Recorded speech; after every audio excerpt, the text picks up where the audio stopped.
My mom mocked me at dinner, saying he pays the bills but he's still the dumb one without a degree. So I cut them off. Weeks later, she was on the phone begging me to save their home. I 32M, sat across the dinner table, staring at my mother's smug smile as her words cut through the room like a knife. She pointed her fork at me, laughing lightly as she said, "Yeah, he pays the bills, but he'll always be the dumb one without a degree."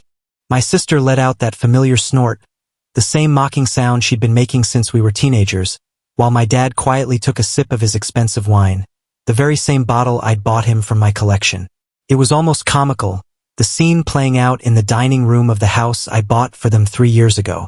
The mortgage, the taxes, the insurance, the maintenance, every single bill was paid from my account. I had saved them from losing their home when Dad's construction business collapsed. I had cleared Mom's credit card debt when her shopping habits nearly drowned them in bankruptcy. And yet, there I sat, being publicly labeled as the dumb one. When I dropped out of college at 19 to start my landscaping business, they had told everyone I was throwing my life away. Mom used to introduce me as her son who's still figuring things out, and Dad would just shake his head whenever someone asked what I planned to do. They never saw the 5 a.m. starts, the blisters on my hands, or the long days I spent turning a single lawnmower gig into a full-service company. They never understood that I was building something from the ground up. Over the years, my business grew from landscaping to property management, then into real estate investments.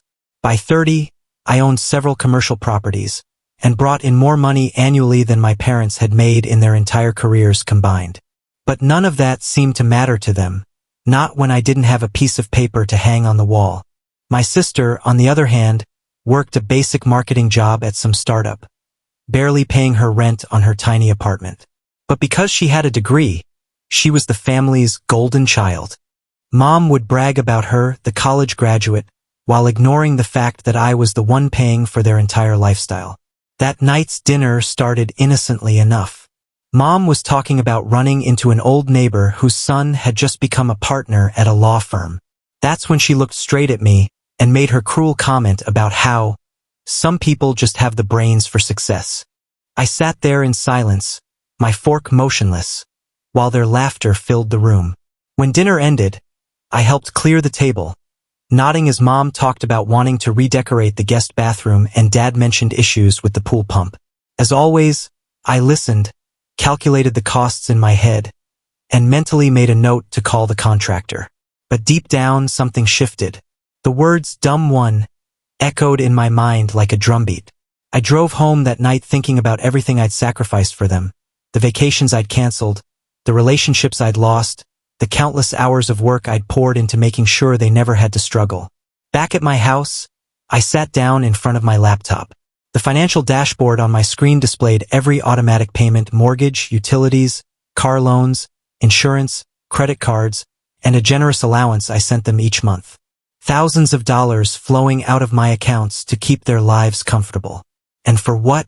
To be mocked? To be dismissed as some uneducated fool?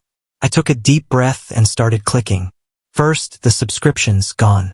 Streaming accounts, meal delivery services, gym memberships, Dad's golf club fees, all canceled with a few simple clicks. Then I called the credit card companies and removed myself as an authorized payer. From now on, those bills were theirs. I terminated the automatic transfers for the car payments, drafted polite emails explaining that I was restructuring my finances, and transferred the utility accounts back into their names. By midnight, I had detached myself from every financial string tying me to their lives. I drafted an email explaining my decision. It was professional, polite, but firm. I wrote that I was restructuring my financial priorities and would no longer be able to support their expenses. I promised to cover one more month to give them time to adjust. The email sat in my drafts for an hour as I debated whether I was being too harsh. But then I remembered my mother's smirk, my sister's snort, my father's silence. At 1:17 a.m., I hit send. By 6:45 the next morning, my phone was ringing nonstop. I let it go to voicemail. Mom's first message was confused. She thought there had been some banking error. By afternoon, she was panicking because her grocery subscription had been declined, Dad's golf club had sent an overdue notice, and their credit card was locked. By evening, the tone shifted from confused to angry. "Are you punishing us over a joke?" Mom demanded in one message. Dad's was quieter but just as telling. "Son, if you're in trouble financially, you can tell us." I didn't answer either. 3 days later, my sister showed up at my office. Still wearing her work lanyard, she stormed in like she owned the place. "What are you doing?" she demanded. "Mom's a wreck," Dad stressed, "and you're acting like a child because of some dinner joke." I leaned back in my chair, keeping my voice calm as I explained that the jokes had been going on for 13 years. Every family gathering was another reminder that I didn't have a degree, even as I paid their bills. She tried to argue that Mom didn't mean it that way, that it was just her way of motivating me. I told her I wasn't cutting off the relationship, just the financial dependency. She couldn't understand that, of course. She accused me of being arrogant and cruel before storming out, mumbling about how success had changed me. 2 weeks later, Mom finally called again, but this time, her voice sounded different, defeated. She told me they were falling behind on the mortgage payments and that the bank had already sent a delinquency notice. She'd taken a part-time job at a department store, and Dad was trying to find something light he could do despite his back problems. They'd canceled their cable and were considering selling one of the cars. "We just need a little help until we figure things out," she said quietly. For the first time in years, she didn't sound proud or dismissive. She sounded human. I agreed to cover the mortgage for 60 more days, enough time for them to make a plan. But I told her clearly, after that they needed to handle it themselves. She thanked me, then asked softly, "Why can't we just go back to how things were?" I reminded her of that night at dinner. For a long moment, there was silence. Then, in a trembling voice, she said, "I'm sorry. I shouldn't have said that. I just wanted you to be proud of yourself the way I imagined you'd be with a degree." Her words stung, but I knew they were honest. I accepted her apology, but I didn't reverse my decision. Over the following months, things changed. They sold their big house and moved into a small townhouse on the other side of town. The rent was manageable on their combined incomes. Dad found part-time work doing light maintenance, while Mom picked up more hours at the store. Our conversations became simpler, kinder. There was no more mockery about degrees or intelligence, only respect. My sister eventually came around too.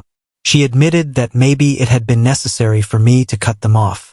She even started contributing a small amount each month to help them out. For the first time, she understood what responsibility actually felt like. And the biggest change of all was in Dad. Without the weight of guilt from living off his son, he became more energetic, more engaged. He even started a small woodworking hobby that brought in a bit of extra income. For the first time in years, he looked genuinely happy. I ended up selling the house I'd bought them to a young family.